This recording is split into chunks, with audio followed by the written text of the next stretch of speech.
TDP కార్యకర్తలు నేతలు ఆశతో ఎదురు చూస్తున్న నియామక పదవుల భర్తీకి ముహూర్తం సమీపించింది. ఉగాది పర్వదినం నాటికి కొన్ని మార్కెట్ యార్డులతో పాటు కార్పొరేషన్ చైర్మన్, దేవస్థానం పాలక మండళ్ల చైర్మన్లను కూడా నియమించాలని నిర్ణయించారు.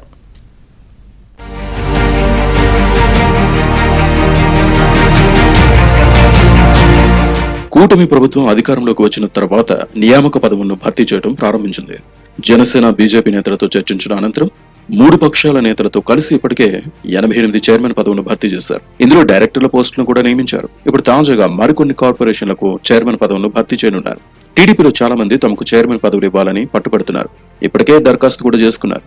దీంతో సామాజిక వర్గాలు, ప్రాంతాల వారీగా ప్రభుత్వం నియామక పదవుల భర్తీ వ్యవహారంలో కసరత్తు ప్రారంభించింది. ఇందులో భాగంగానే గూఢాచారి వర్గాలు పార్టీ బ్యాక్ ఆఫీస్ తో పాటు రాబిన్ శర్మ టీమ్ తో ఫీడ్బ్యాక్ ను తెప్పించుకుని పదవులను భర్తీ చేస్తున్నాయి. టీడీపీ ప్రతిపక్షంలో ఉన్న సమయంలో ఒక సామాజిక వర్గాన్ని తీవ్రంగా ఇబ్బందులు పెట్టడమే కాకుండా పలువురిని జైల్లో నిర్బంధించి 3rd డిగ్రీ ప్రయోగించిన వ్యవహారంలో ఎంతో మంది తీవ్ర ఇబ్బందులు ఎదుర్కొన్నారు. ప్రస్తుతం ఆ సామాజిక వర్గం నుంచి అనేక మంది తమకు పదవులు ఇవ్వాలని పట్టుబడుతున్నారు. వారు అర్హులే అయినప్పటికీ పదవులు ఇవ్వడంలో సామాజిక సమీకరణాలు పాటించాలని తమను కలిసిన వారితో పార్టీ నేతలు చెబుతున్నట్టు తెలుస్తుంది. ప్రతిపక్షంలో ఉండగా పార్టీని ఆర్థికంగా, రాజకీయంగా ఆదుకున్న వారిని గుర్తుపెట్టుకోకపోతే ఎలా అని మరికొంతమంది నేతలు ప్రశ్నిస్తున్నారు. అలా చేయని పక్షంలో ఆ నేతలంతా పార్టీకి దూరంగా వెళ్లిపోయే ప్రమాదం ఉందని మరికొంతమంది విశ్లేషిస్తున్నారు.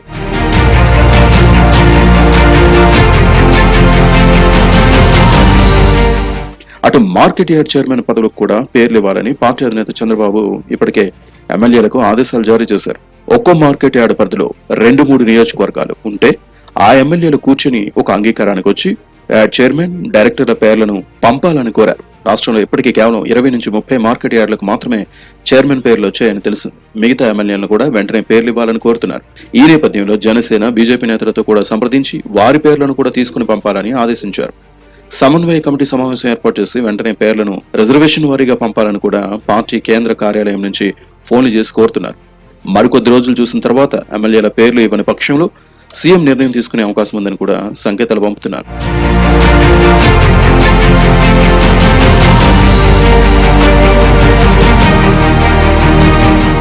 మరోవైపు దేవస్థానం పాలక మండళ్ల చైర్మన్లు, పాలకవర్గ సభ్యుల పేర్లను కూడా పంపాలని ఆదేశించారు. అయితే కొంతమంది ఎమ్మెల్యేలు మాత్రమే పేర్లను పంపారు.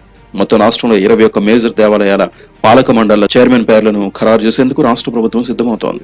ఇందులో జనసేన, బీజేపీకి కూడా 3 నుంచి 4 దేవస్థానాల చైర్మన్ పోస్టులు ఇవ్వనున్నారు. బీజేపీ దేవస్థాన పాలక మండళ్లలో తమకు ఎక్కువ పదవులు ఇవ్వాలని పట్టుబడుతోంది. ఉగాది పర్వదినమైన ఆదివారం లేదంటే శనివారం ఈ నియామక పదవుల జాబితాను విడుదల చేసే అవకాశం ఉందని పార్టీ కేంద్ర కార్యాలయ వర్గాల ద్వారా తెలిసింది. మహానాడులోపు నియామక పదవుల మొత్తాన్ని భర్తీ చేయాలని కూడా సీఎం చంద్రబాబు పట్టుదలతో ఉన్నారు.